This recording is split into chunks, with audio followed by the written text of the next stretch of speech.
like to introduce a good friend of mine, a young man who really is the catalyst for getting ARCHway Institute rolling. And he's going to tell you a little about the ARCHway Institute and a little bit about his life. If you give a warm welcome to my good friend, Mr. John Stuckey.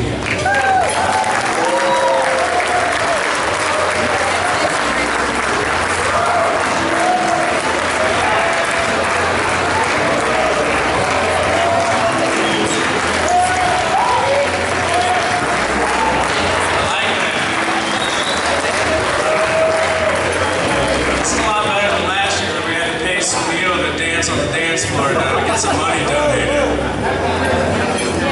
Can we turn the music down?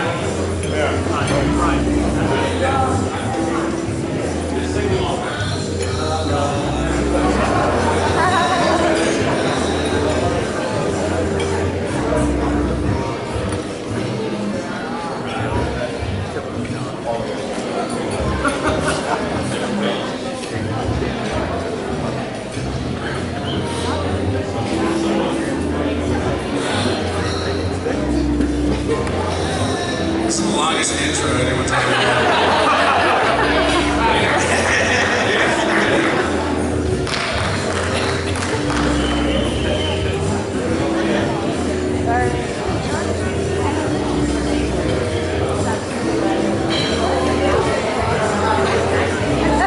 There he is.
For those that were here last year, you know this is a huge success for what we got going on tonight.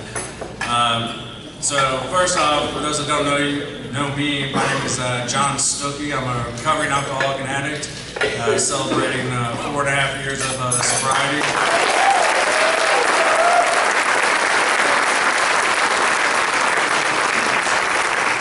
First off, I want to start off by saying we have a lot of people to thank for this event tonight. Starting off, if you guys would give a round of applause for each as I go through them. First, we want to thank the LIUNA Event Center for hosting tonight's event. So,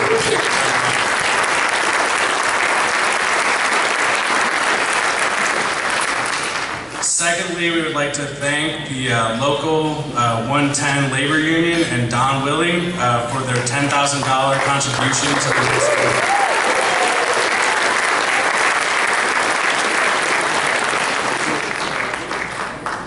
Thirdly, we'd like to thank Dave and Donna Whiteley, Jeff Stoll, Sunil, and Claire Menzies for helping organize this event tonight.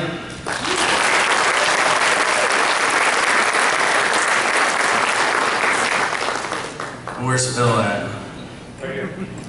And we want to thank Phil Tracy for stepping up. We had McGraw have a last minute emergency and backed out of emceeing tonight, and Phil at the last minute stepped up to take the reins, and Phil's one of our board members who is going to be stepping down this year, but we really appreciate all the work and effort that he's put forth over the last 4 years. So a big round of applause.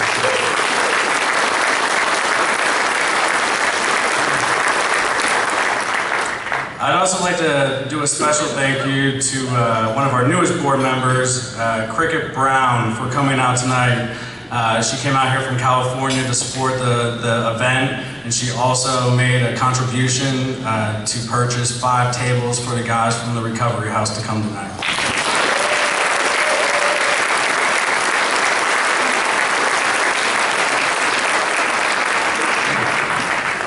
I'd also like to say another special thank you to the Recovery House guys and the SDL development partners for coming out and supporting the cause. You know, this event and the things that we're doing with ARCHway is for you guys. So, big round of applause for you guys.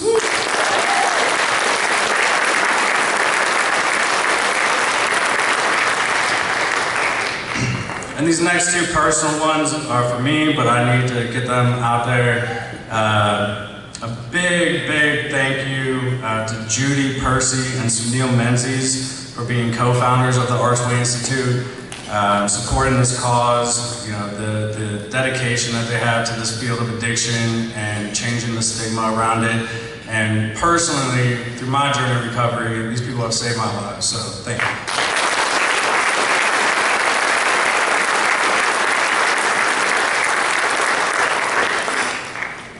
Also like to thank my mom and dad for supporting ARCHway, you know, really stepping up, taking the bull by the horns, as I said, and really supporting me and my recovery, following my passions and dreams to make this thing happen. So thank you.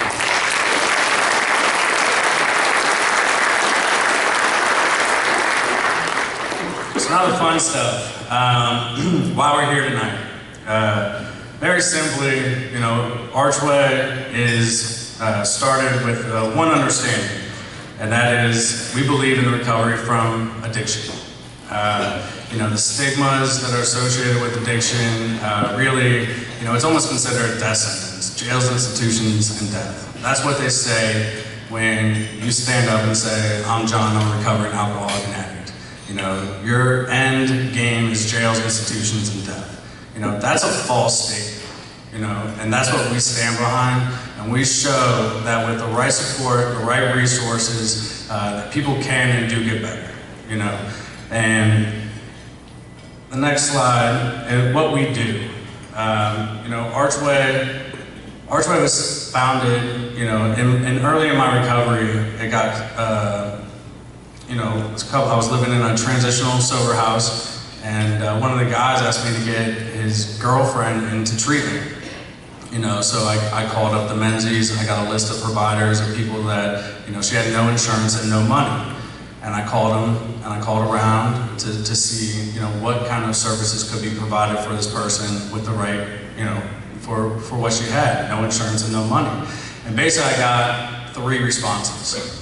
You know, and they were pretty disturbing. You know, the first response was, well, we have a 6-month waiting list.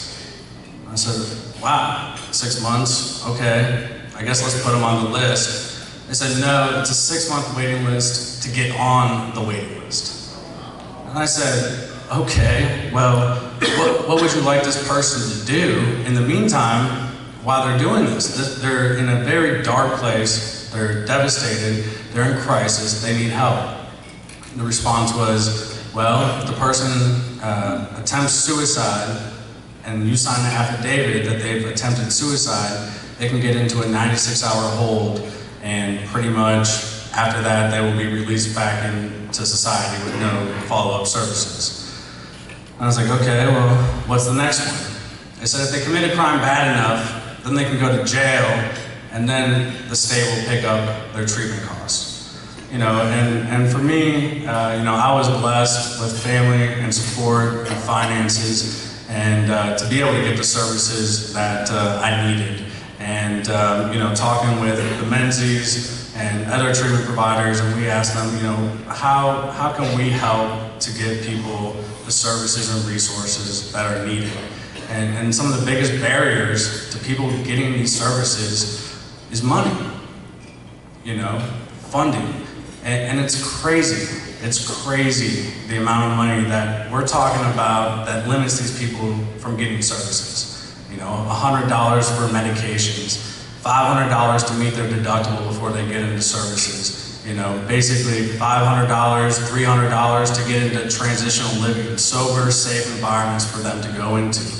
And this is some of the work that ARCHway does. You know, ARCHway ends up being a huge resource hub, and we're currently working in about 7 states right now.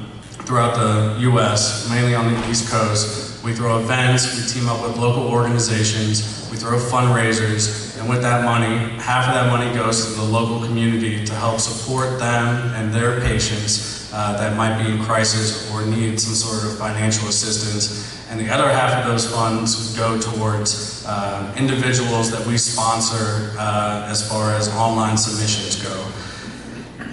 So, you know, once again, some of the things that we do is financials. You know, we help support people in a time of need. We give them financial assistance to be able to receive the services that are needed. We do advocacy for not only the individuals, but also for the families, and try to support them through this process because, as we said earlier, you know, the ripple effect through this is massive. So the families need treatment just as much as the individuals.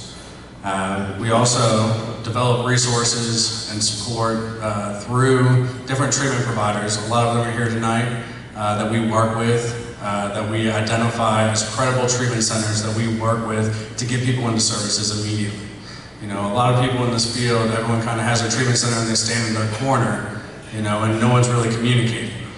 So when beds are available at one place, but there's a 6-month waiting list at the other, they don't communicate to determine that if they have a wait list of, you know, 600 people, that they can be referring to these other centers. So this is where ARCHway kind of steps in. You know, we kind of bridge, we kind of connect the dots for people, you know, and, you know, we got a number of treatment providers out here tonight. We got a number of resources that we developed, and even if they need out-of-state treatment, we work with, like I said, 7 different states of places that we go around and develop resources and relationships with these providers that are credible, proper treatment for these individuals. And, you know, it needs to be stated just because, you know, the guys are here tonight. You know, the guys that are in the back of this room, you know, they're amazing people. You know, get to know these people. You know, they're worth saving. They're worth saving.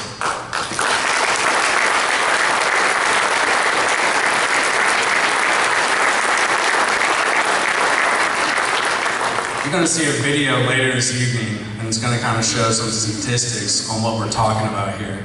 But on average, we're talking about close to 100 people are dying a day. 100 people are dying a day from overdoses. That's crazy. 100 people a day are dying. And you know, and the ripple effect on that, you know, the families that this is touching, 1 in 10 people are struggling with addiction. You know, and to say 6-month waiting list, have them go to jail, have them try to attempt suicide, these are ridiculous responses.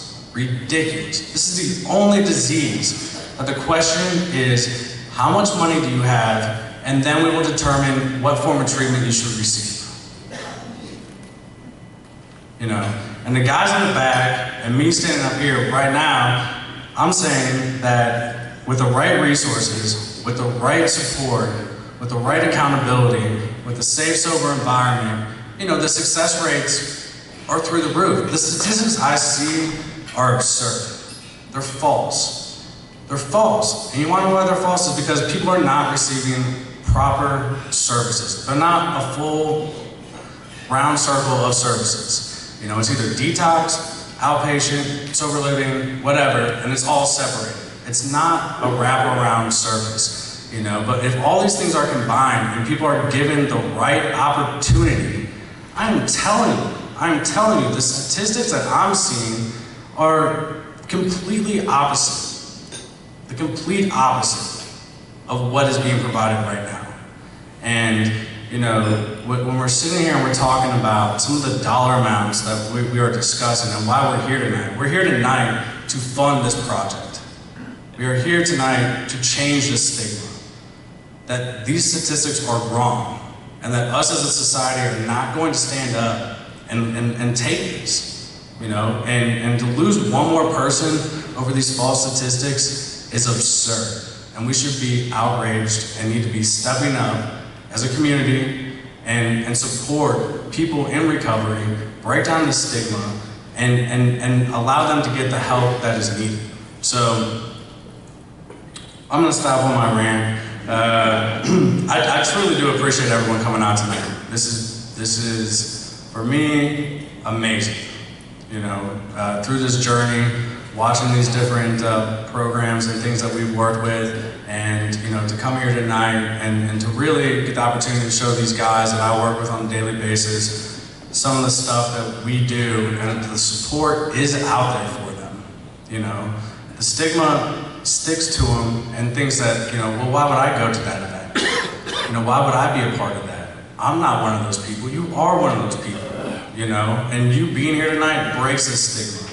And the people that are here supporting this cause helps break that stigma, you know, and the money that's going to be raised tonight is going to go towards breaking that stigma.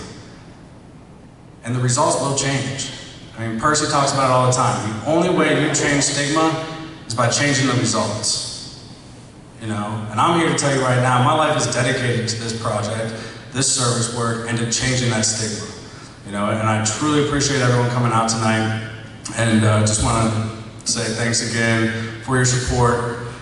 I'm just thinking about it now, but I forgot to thank one other person, because he's here tonight, and he's a very special guest. It's somebody I've been working with for a couple of years now, and you know, he's going to be sharing his experience, strength, and hope, and that's Courtney Collier. So, we got to say that.